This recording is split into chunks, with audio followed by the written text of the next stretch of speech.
Bueno, vamos a continuar con el desarrollo de nuestra prédica, de nuestro estudio, y en lo que hemos avanzado hasta la fecha, propusimos esta imagen como para ir construyendo los diferentes aspectos que hacen a la obra de Dios, ¿no? Y preguntas que debemos respondernos si es que queremos estar realmente involucrados y siendo parte de esa gran comisión y ser, como hemos dicho, cristianos globales, que tengan una mirada amplia, tal como Dios las tiene respecto a su obra, ¿no? Y entonces pensamos en, bueno, dónde, cuáles son los lugares en los cuales nosotros podemos llevar el Evangelio, desde los más cercanos, como puede ser el seno familiar, hasta los más lejanos, ¿no? Hemos hablado mucho de la ventana 1040 y allí vimos, por ejemplo, hoy como una persona de Bolivia, donde hay mucha necesidad del Evangelio, pero este hermano tuvo el llamado de Dios para ir a otro lugar, ¿no? Aprendimos el domingo pasado con Gustavo este concepto de que la gran comisión es una tarea que se hace en simultáneo, como en un abanico, abarcando los diferentes lugares y regiones conforme a lo que sean los planes de Dios para cada uno de nosotros. Otra pregunta es, ¿a quiénes? Por supuesto, también, muy relacionado con el lugar están las personas. Pensamos en los recursos, qué necesitamos para poder cumplir esa gran comisión. Y se acuerdan que los grupos laicos fue una de las consignas que trabajamos hace un tiempo y creo que esta semana se va a reflotar, es decir, ¿qué necesitas vos para poder cumplir esa gran comisión? No siempre es dinero lo que hace falta, a veces es apoyo, ayuda, capacitación, orientación, compañía, ejemplo, y por supuesto los recursos también económicos, información, ¿no?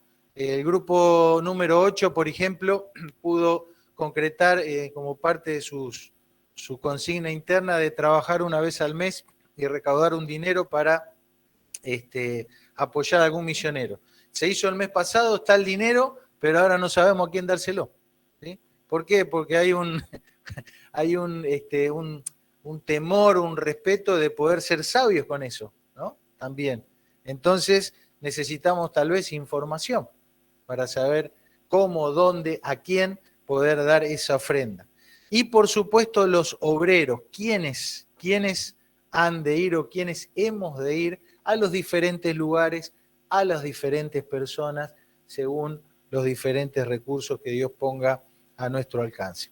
Y todas estas preguntas están de alguna manera resumidas o condensadas en la gran comisión, ¿sí? Ahí traté de combinar los colores. Fíjense, el Señor dice, por tanto, id, ¿sí?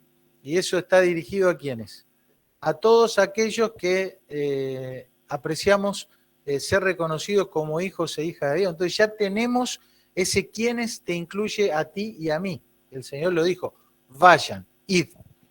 ¿Y a quiénes? Bueno, a esas personas a quienes tenemos que no solo presentarles el plan de salvación, sino tener esa ambición santa de hacer discípulos, ¿sí? Por supuesto, ya hemos dicho, el crecimiento lo da el Señor, pero tenemos que tener esa convicción, esa ambición de ser discípulos y de hacer discípulos. No deberíamos conformarnos con compartir el Evangelio y nada más, ¿sí? Porque eso es el primer paso de una tarea más integral, que es la que Dios nos asigna, ¿sí? Por supuesto que no siempre se dan las circunstancias, la posibilidad, porque no todo el mundo quiere ser o se transformará en un discípulo de Cristo, pero debería ser nuestro anhelo profundo en el corazón que al terminar un ciclo, puede ser un año, o 2 años, decir, Señor, quisiera que al final de este ciclo me concedas el honor, el privilegio de haber invertido el tiempo y poder ver, en la gracia de Dios, el fruto cosechado, que es otro discípulo, otra discípula de Cristo, ¿sí? Entonces, eso tiene que estar ahí en nuestra cabeza. Y por supuesto, el lugar queda muy en claro cuál es la mirada de Dios, que es a todas las naciones. No hay un lugar que sea primero, sea segundo, es a todas las naciones, a todas las etnias, ¿recuerdan? Pero esta frase, esta gran comisión y este análisis que hemos hecho hasta aquí, tiene una pieza faltante, ¿sí? Tiene una pieza faltante y diría yo que es la pieza central. O sea, una pieza faltante no porque falte en el mensaje de Dios, sino porque no lo hemos desarrollado hasta aquí, por lo menos no en forma explícita, ¿sí? Y esta pieza faltante aparece o va apareciendo acá en este texto. Jesús se acercó y les habló diciendo, toda potestad me es dada en el cielo y en la tierra. Y sigue diciendo el pasaje, y ahí lo pongo en grande, vamos de vuelta. Jesús se acercó diciendo, toda potestad me es dada en el cielo y en la tierra, por tanto, id y haced discípulos a todas las naciones, bautizándolos en el nombre del Padre, del Hijo y del Espíritu Santo, enseñándoles que guarden todas las cosas que yo os he mandado. Y he aquí, yo estoy con vosotros todos los días y hasta el fin del mundo. Amén.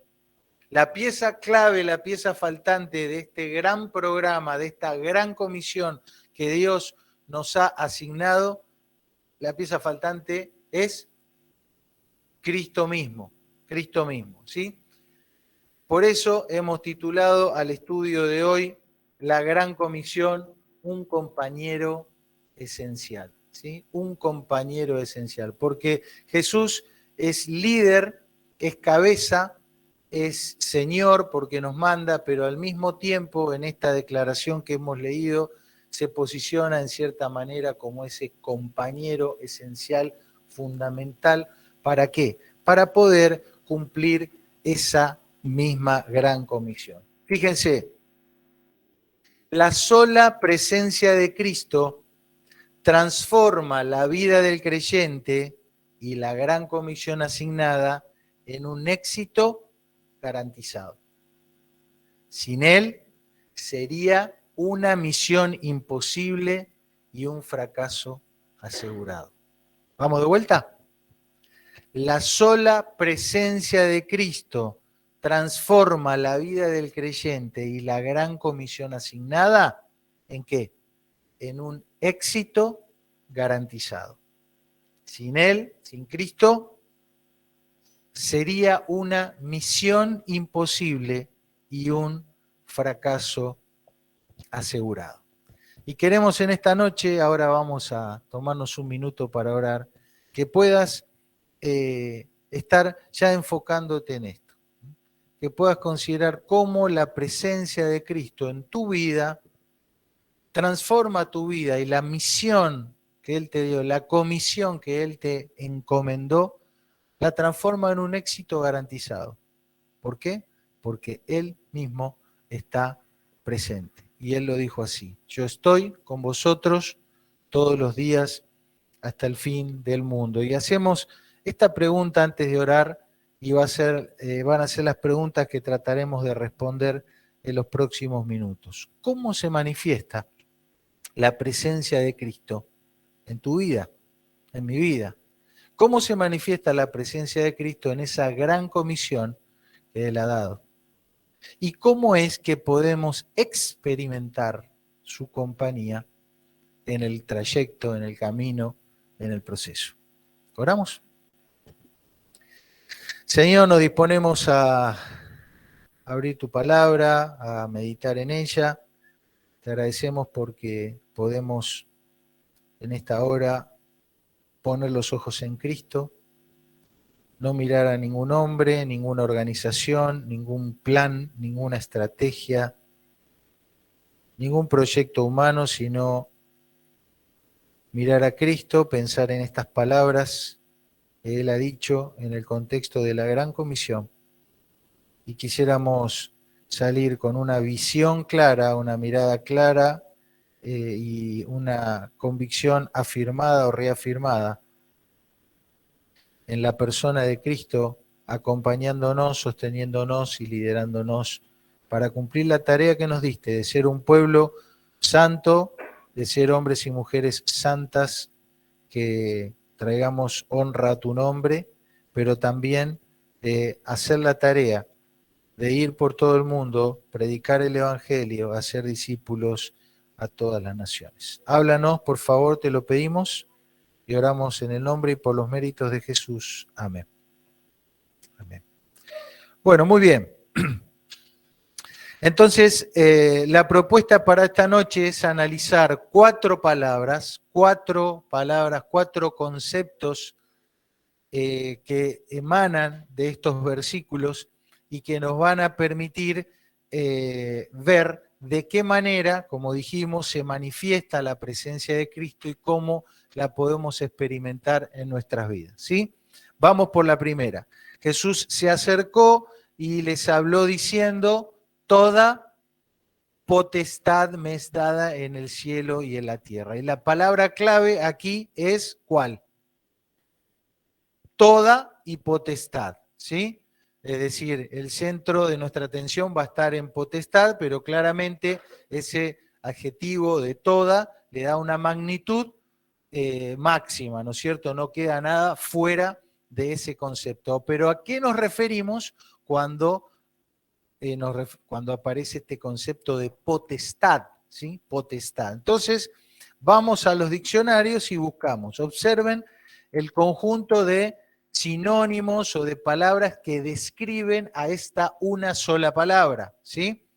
Potestad hace referencia a autoridad, dominio, señorío, derecho a, jurisdicción, influencia, poder, juicio, fuerza, gobierno, capacidad de, control y competencia.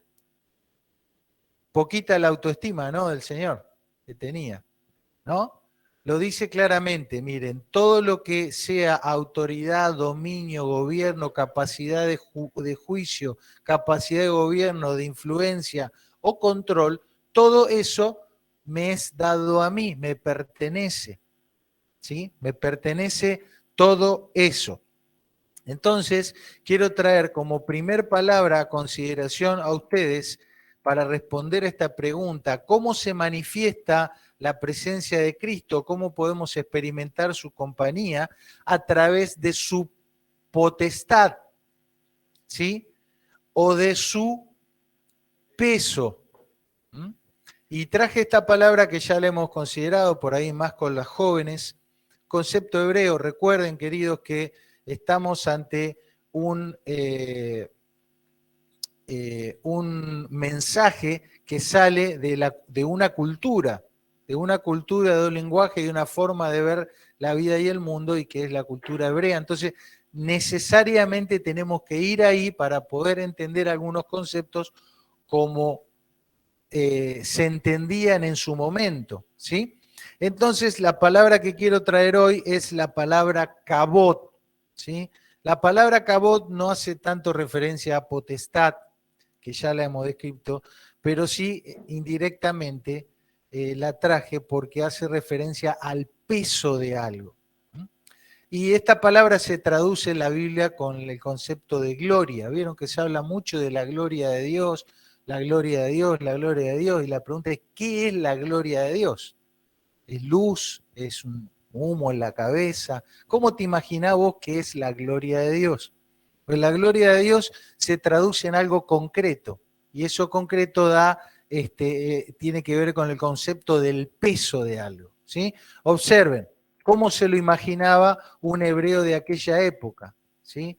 Alguien con gloria, alguien con peso, es alguien que por su sola presencia, por el ejercicio de autoridad, por la influencia, afecta a todos los que están a su alrededor, como pasaría de alguien pesado que se sube a un sub y baja con alguien liviano, ¿sí? El pesado obliga a que el liviano vaya para donde él quiere, ¿sí?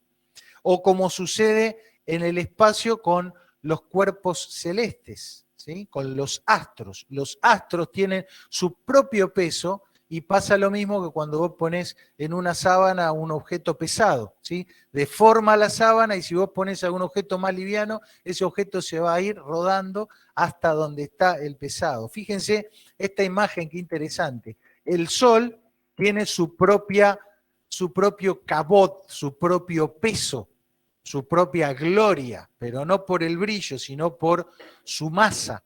Y gracias a ese peso específico del Sol, ¿qué hace? Obliga a la Tierra a que gire ¿cómo? Alrededor de él.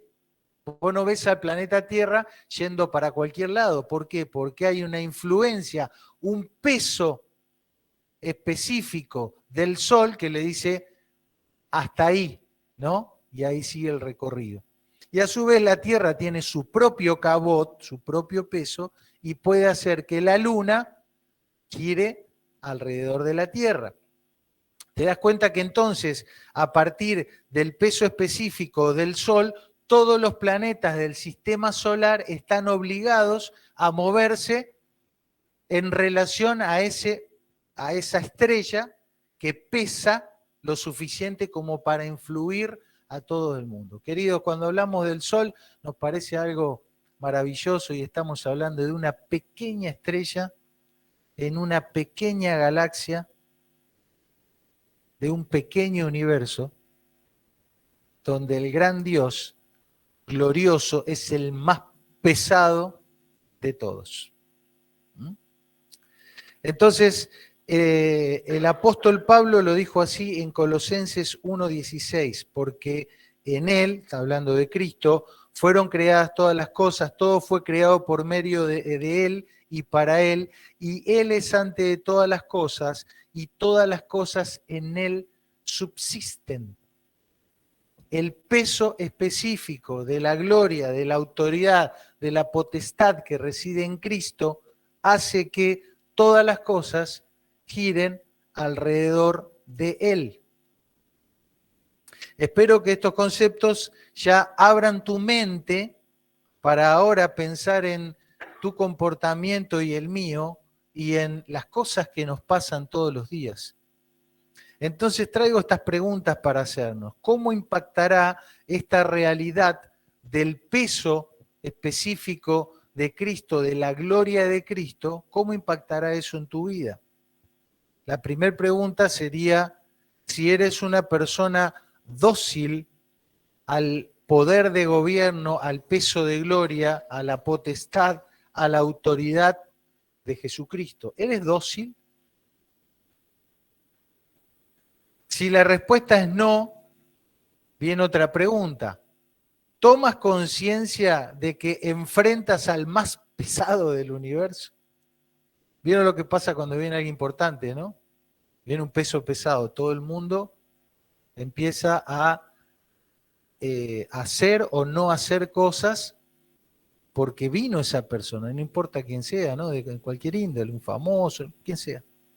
Todo el mundo se empieza a condicionar, a actuar de una manera u otra porque vino esa persona que tiene su peso, ¿no? Es un peso pesado. Y si alguno dice, no me importa quién sea este, yo hago la mía, ¿no? Enfrenta algunos problemas, ¿no? ¿Tomamos conciencia de que enfrentamos al más pesado del universo? ¿Es posible que nosotros se nos ocurra, tengamos el tupé, tengamos la osadía de decir un día, bueno, hoy yo no quiero orbitar alrededor del Sol, no me importa lo más mínimo que el Sol esté donde esté, yo voy para donde quiero, me subo a mi nave espacial y me voy para otro lado, ¿sí? No duraríamos ni un instante si no fuéramos más lejos o más cerca de esa pequeña estrella llamada Sol. ¿Qué nos pasa con Dios? ¿No? ¿Qué nos pasa con Dios entonces? Y la tercera o cuarta pregunta es, ¿hay lugar para el miedo o la ansiedad o la inseguridad ante aquello que no sabemos o que no podemos controlar? Si es que estamos hablando de que hay un Dios con el peso específico suficiente para que todo gire alrededor de Él? Entonces espero que en este primer punto podamos reflexionar que la presencia de Cristo para poder vivir la vida que Él quiere que vivamos y para poder cumplir esa gran comisión de llegar a todas esas naciones con el Evangelio, siendo hombres y mujeres santos para Él, nos genera un montón de incertidumbres, un montón de cosas que se escapan de nuestro control. Pero sabemos que toda potestad, toda autoridad y todo peso le ha sido asignada al Señor. Y todo va a girar alrededor de Él porque Él tiene la autoridad de gobierno para eso. No deberíamos caer ni en miedos, ni en ansiedades, ni en angustias desproporcionadas, sabiendo que Él es quien es y Él tiene el peso que tiene. En segundo lugar, en la Gran Comisión, el Señor dijo que hay que ir a ser discípulos y hay que enseñarles que guarden, ¿qué cosa? Todas las cosas que os he mandado. Y esta frase obliga a hacer una pregunta. ¿Cuál sería la pregunta? ¿Qué cosas? ¿No? ¿Qué cosas sería la pregunta? Enseñándoles que guarden todas las cosas que os he mandado. Entonces la pregunta es, ¿qué cosas? ¿Y qué cosas?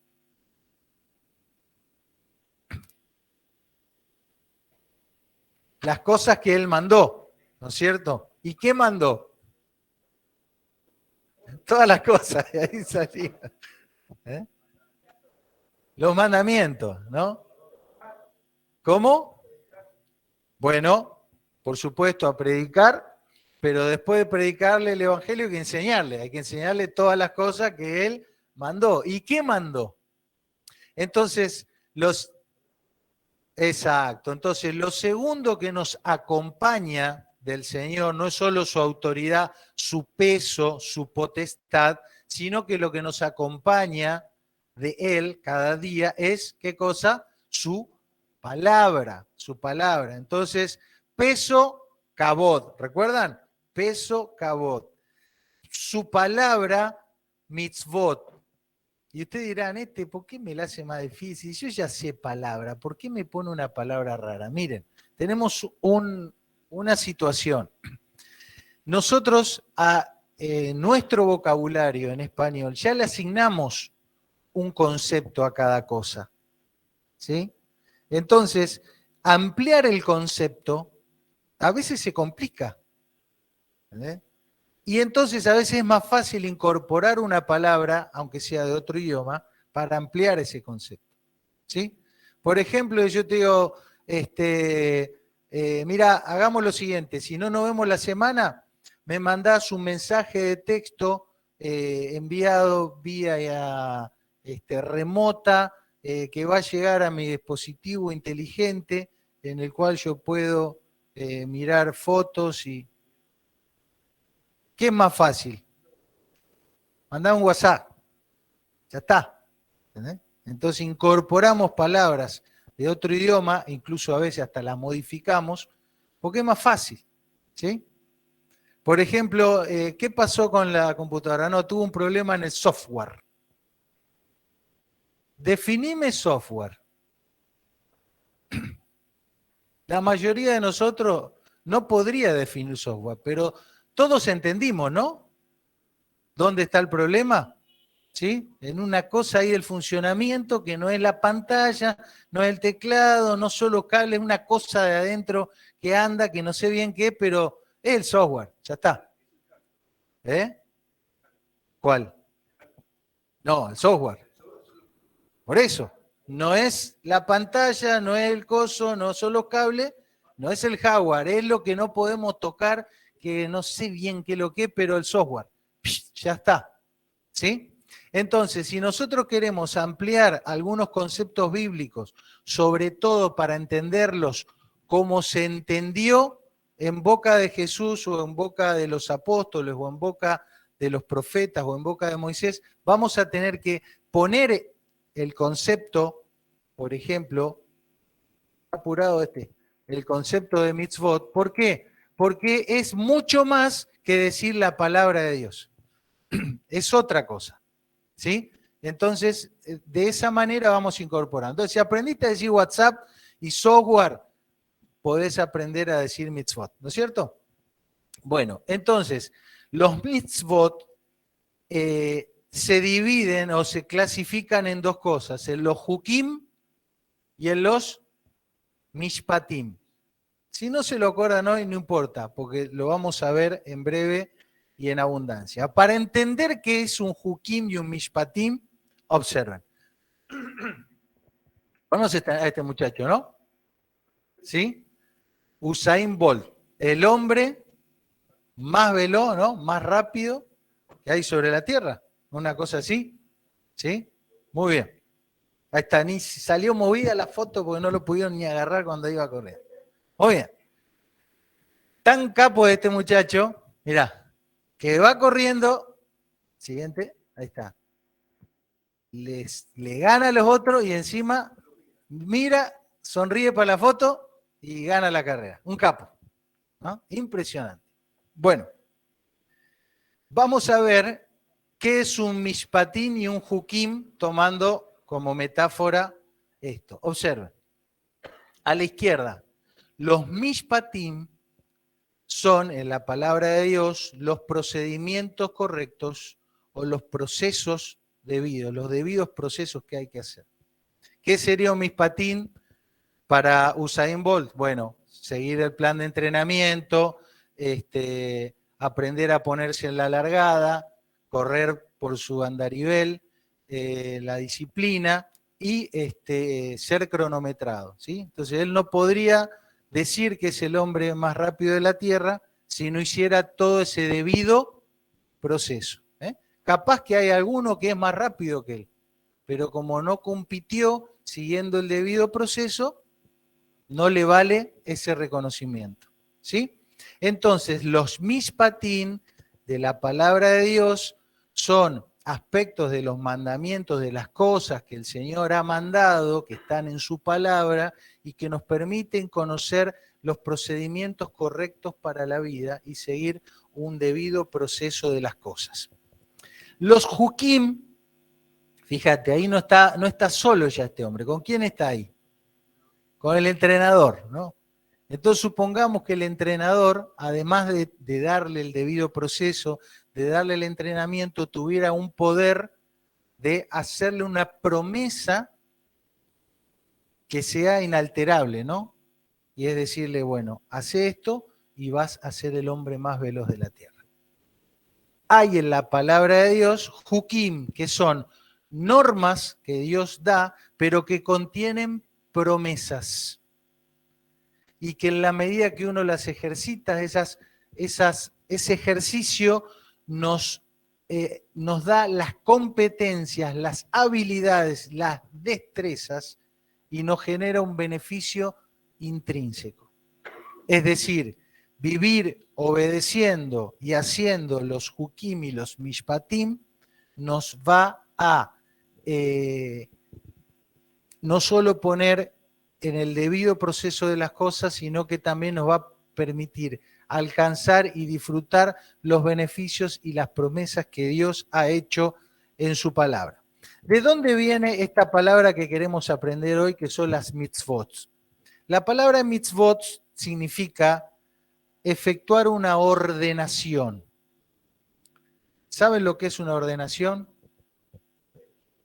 Claro, entonces viene alguien que le dice, bueno, a esta persona va a ser ordenada para ser juez de un lado, ¿sí? Entonces se le da, no es solamente una orden de decirle, bueno, vaya y sea el juez, sino que se le dan un conjunto de autoridades, competencias, capacidades para que pueda cumplir esa obra, ¿sí? Esa orden. Es mucho más que decirle vaya y haga. Es darle todo lo que necesita para que lo pueda hacer. Ese es el efecto que tiene la palabra de Dios, los mitzvot, en el creyente, ¿sí? Nos transfiere de alguna manera Dios a través de ellas la autoridad, el conocimiento para poder llevar a cabo esa autoridad. Por eso decimos que obedecer los mandamientos de Dios es adquirir competencias, habilidades, destrezas que se nos son impartidas en el proceso de hacer las mitzvot. No son meras órdenes u obras que hay que hacer. Esto forma parte de una metodología que Dios estableció. Incluye profecías, como dijimos, promesas y situaciones que Dios mismo se compromete a cumplir en algún momento, ¿sí? Entonces, es Dios el que dijo que el que comenzó en vosotros la buena obra, la perfeccionará, la completará.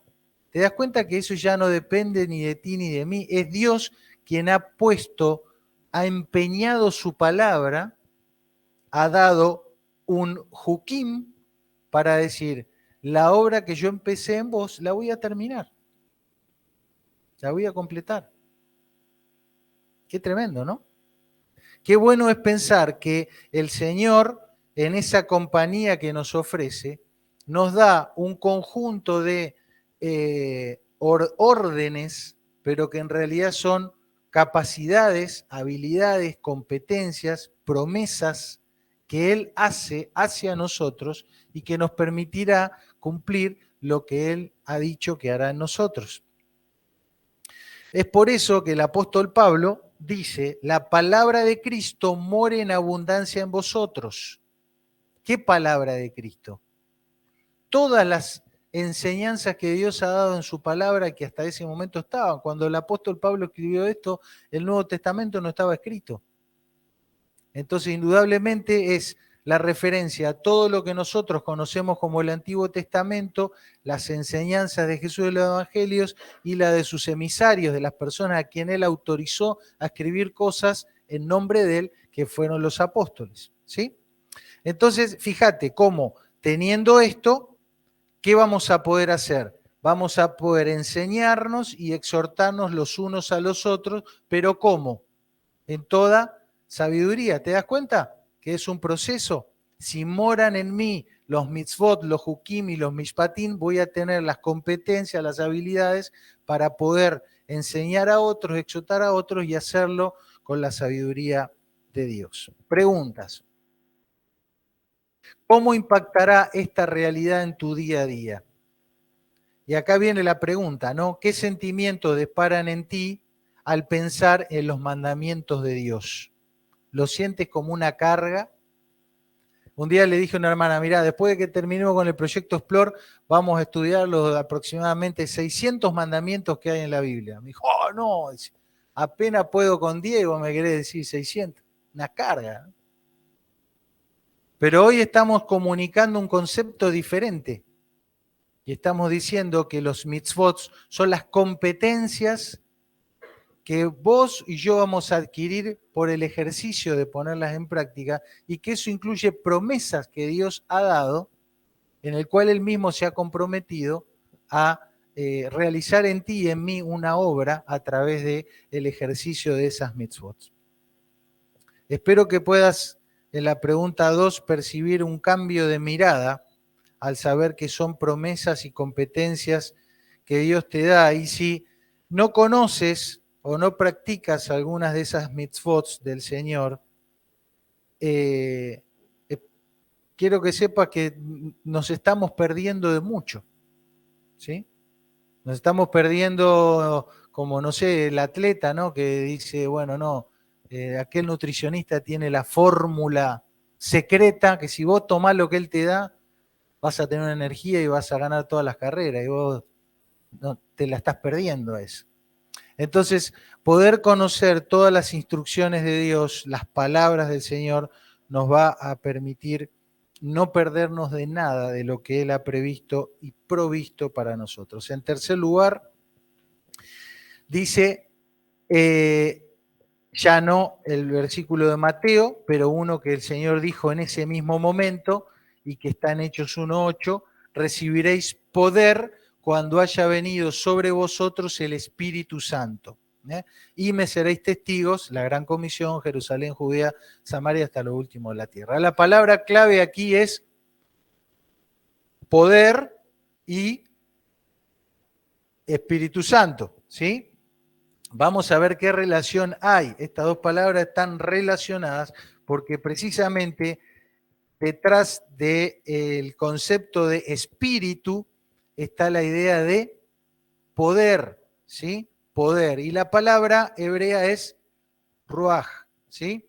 Entonces dijimos los mishpatim, el kabot y el ruaj. ¿Qué es el ruaj? Bueno, esto se traduce en la Biblia como espíritu, pero entiendan que nosotros en castellano pensamos en espíritu como en algún tipo de cosa no corpórea que vive adentro nuestro, ¿sí? Y eso es casi como que el fantasma Gasparín viva adentro tuyo, ¿no? Tengo el espíritu. Es más sencillo que eso, ¿eh? La forma en la cual ellos relacionan la palabra espíritu con ruaj podría ser esta imagen. Esto, la palabra ruaj también significa viento, viento, ¿sí? Ahora, vos el viento no lo ves, excepto que el viento produzca algo, tenga algún efecto, ¿no es cierto? Entonces, el enlace es esto. El espíritu o el viento, si está, tiene que producir algo, tiene que producir algún efecto, ¿sí? Entonces, el Espíritu de Dios es el poder de Dios que actúa como haciendo algo, produciendo algo, algún efecto, alguna obra en las personas donde están, ¿sí? Entonces, podríamos resumir que el viento que se evidencia por los efectos que produce, Dios obra, esa obra que Dios hace es su poder, es el Espíritu de Dios que obra, es el poder en acción. También hay otras acepciones que en su momento estudiaremos y que tienen que ver con el carácter y con los pensamientos, la mente de Cristo, que también se usa este concepto, pero nos vamos a quedar con esta idea de ver el Espíritu de Dios como el poder de Dios, y si está el poder de Dios significa que van a pasar cosas, ¿sí? Vos salís afuera y decís hay viento porque ves que algo se mueve. Si no, decís no hay viento. Entonces, si el Espíritu de Dios está en nosotros y con nosotros, tiene que producirse algo en nosotros. El poder de Dios tiene que obrar en nosotros, estar en acción en nosotros para poder decir que está, ¿sí? Observen, hay muchos versículos, pero vean cómo en estos versículos se enlaza el concepto de poder con el concepto de espíritu y con una acción o una obra, algo que sucede.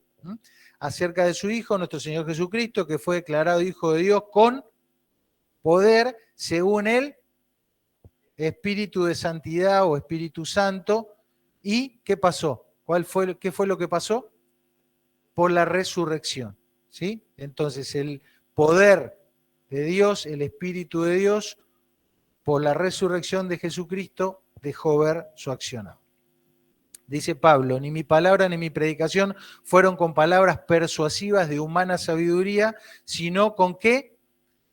Con la demostración del Espíritu y de poder. Recuerden que es ahí, ustedes pueden poner la frase es decir, como un igual, porque son sinonimias que se usan. Demostración del Espíritu, es decir, de poder, para que vuestra fe no esté fundada en sabiduría de hombres, sino en el poder de Dios nuevamente. Segunda Timoteo 1:7, porque no nos ha dado Dios espíritu de cobardía, sino de poder, y fíjate el efecto, de amor, fíjate el efecto, de dominio propio, dominio propio. Muy bien. Y el versículo que todos nosotros conocemos, Gálatas 5:22, el fruto del Espíritu es amor, fíjate, el poder del Espíritu, o sea, el ruaj, el viento de Dios, el poder de Dios hace cosas. ¿Qué va a hacer en nosotros? Bueno, nos va a dar un amor, un gozo, una paz, una paciencia, etcétera, que proceden de Él. ¿Observan cómo el concepto de espíritu se vincula con poder y que hace referencia a un accionar? Dios obrando en nosotros. Preguntas. ¿Qué evidencias del obrar poderoso de Dios observas en ti? ¿Crees que Dios puede transformar tu débil realidad en un futuro lleno de poder de lo alto? Amén. Y la última, ¿qué te está impidiendo que eso sea una realidad? Se dan cuenta de que si efectivamente hemos recibido el poder, es decir, el Espíritu de Dios, inevitablemente tienen que pasar cosas en nosotros. Y el obrar de Dios nunca puede ser en debilidad. El obrar de Dios nunca puede ser en fracaso, en vidas pobres o débiles. Tiene que ser un obrar que genere vidas poderosas, poderosas en Él, ¿no? No en nosotros, creo que se entiende.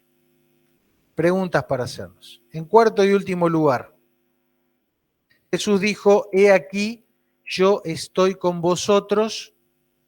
Fíjense, una variable de tiempo, dos variables de tiempo, todos los días y cuándo. ¿Sí?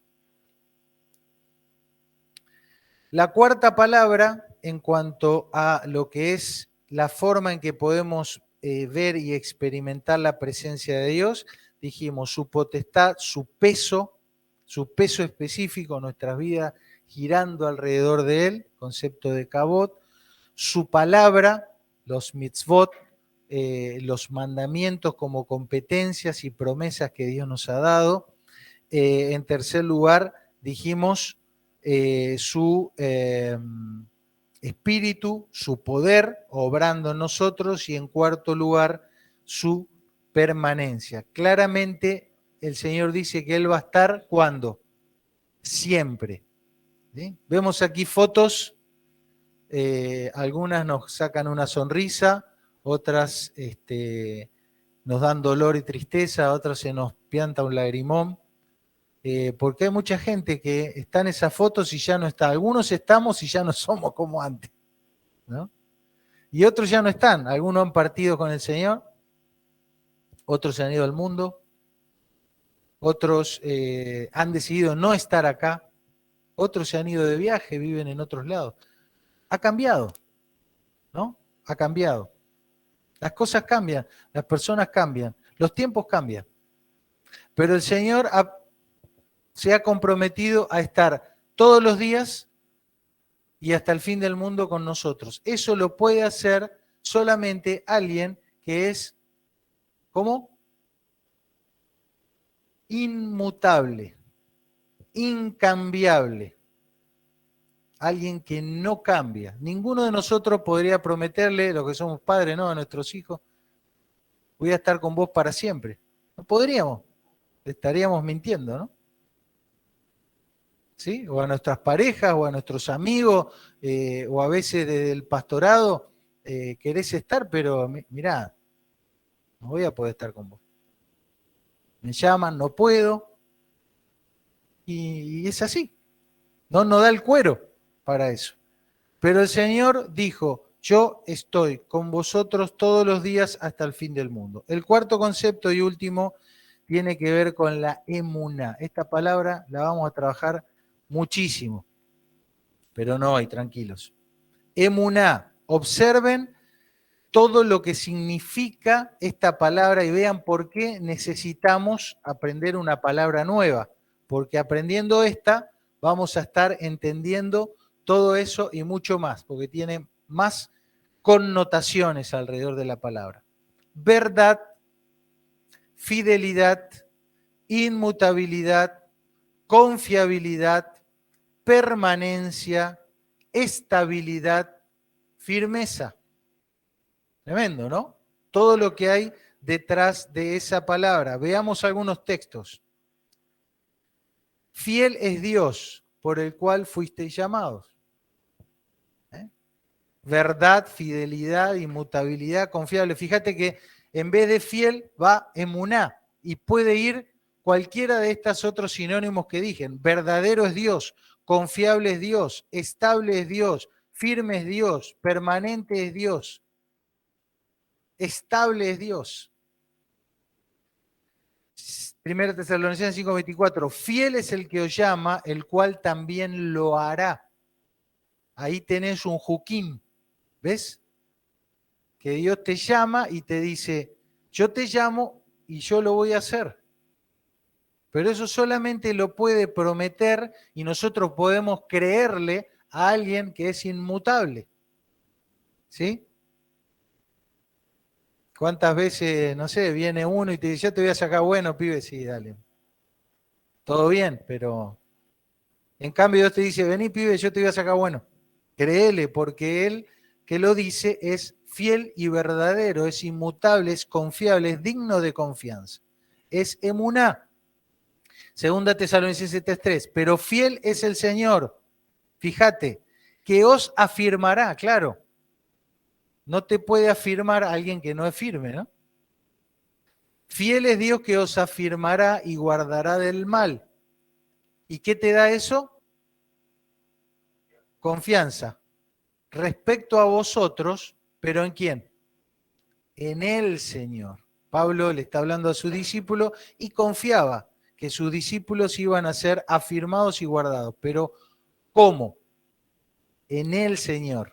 ¿Sí? O sea, la obra de Cristo en sus vidas. Siguiente. Si fuéramos infieles, Él permanece fiel. Él no puede negarse a sí mismo. ¿Te das cuenta que Dios no puede cambiar? Eso es emuná, eso es la estabilidad, eso es verdad. Por eso que una de las acepciones dijimos es verdad, porque una verdad es algo que no cambia, que siempre es igual. Una cosa que a veces es de una manera y otra de otra ya no puede ser una verdad, por lo menos no una absoluta. ¿Está?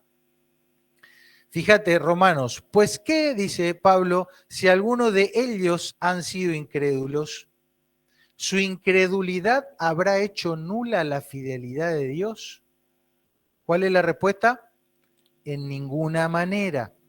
Antes bien sea Dios veraz, emuná, y todo hombre mentiroso.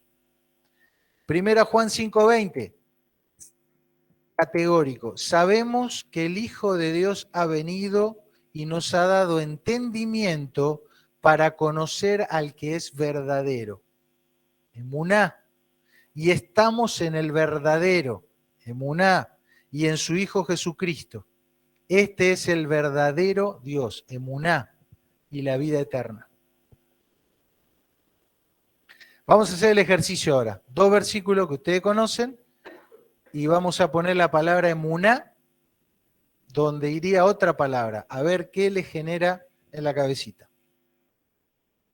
Jesús le dijo, yo soy el camino y la emuná y la vida.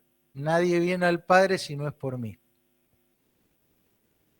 Por gracia sois salvos, ¿por medio de qué? De la fidelidad, la inmutabilidad, la verdad. Y esto no es de vosotros, obvio, sino que es un regalo de Dios.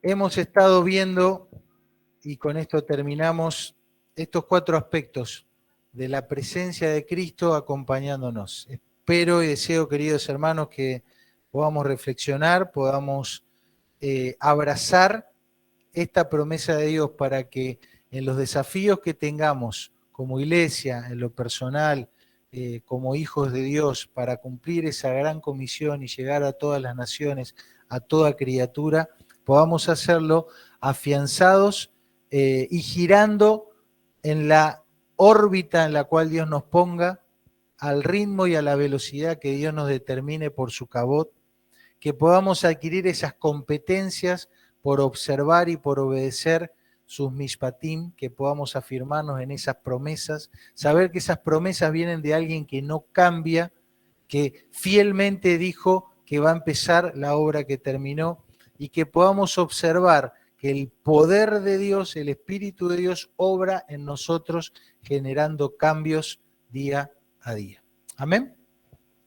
Señor, gracias por este tiempo con tu palabra. Ayúdanos a vivir, a disfrutar, a abrazar lo que hemos visto y aprendido acerca de Jesucristo, nuestro Salvador, de sus palabras y de las verdades y principios que hay intrínsecamente en cada una de ellas, Señor.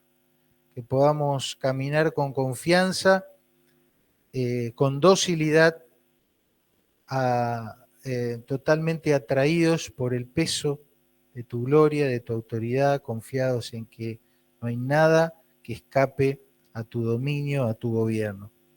Que podamos, Señor, indagar, inquirir, buscar, escudriñar esas escrituras, esos mandamientos que has puesto desde un principio de Génesis, Apocalipsis, y que podamos allí, Señor, encontrar tus promesas, tus instrucciones y las competencias para vivir conforme a lo que es tu voluntad, como hijos e hijas santos, distinguidos, Señor, que viven y caminan persiguiendo tu justicia. Señor, ayúdanos a confiar cada día más en ti como el único que eres digno y confiable, Señor. Que podamos afirmarnos a tus verdades y saber que la promesa de que estarás con nosotros cada día no ha cambiado, porque tú no has cambiado. Señor, que el poder de tu Espíritu nos controle, nos domine, nos trabaje en nuestras vidas para que podamos manifestar el fruto de ese poder, las evidencias de ese poder y los cambios que tú quieras hacer en nosotros se hagan una realidad. Te rogamos estas cosas y te agradecemos. Despedimos en el nombre de Cristo Jesús. Amén.